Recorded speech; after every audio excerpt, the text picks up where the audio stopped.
ఈ దేశంలో ఉన్న ప్రతి పార్టీ ఈ దేశంలో ఉన్న రాజకీయ నాయకులందరూ తెలంగాణ వైపు చూసి మరి ఆ రోజు మొదలుపెట్టిన దీక్ష మరి ఢిల్లీ పీఠాన్ని కదిలించి డిసెంబర్ 9 నాడు తెలంగాణ ప్రత్యేక రాష్ట్రంగా ప్రకటిస్తున్నామని అప్పుడు ఉన్నటువంటి యూపీఏ ప్రభుత్వం కాంగ్రెస్ ప్రభుత్వం ప్రకటించింది.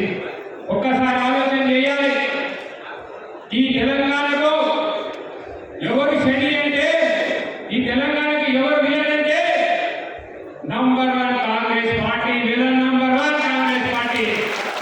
1956లో ప్రత్యేక రాష్ట్రం ఉన్నటువంటి తెలంగాణలో సమైక్య రాష్ట్రంలో కలిపింది కాంగ్రెస్ పార్టీ కాదా?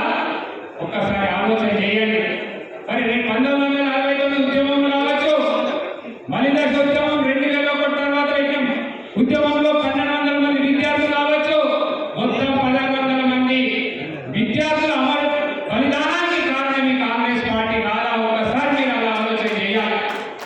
ఇది వాస్తవం, చరిత్ర చెప్తున్నటువంటి వాస్తవాలు. ఎందుకంటే ఇలా దీక్ష దివస్ ఎందుకు జరుపుకుంటున్నామంటే కొంతమందికి తెలంగాణ ఏ విధంగా వచ్చిందో తెలియదు.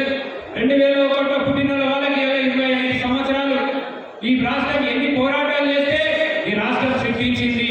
ఈ కాంగ్రెస్ పార్టీ తెలంగాణని ఎట్లా ఉంచింది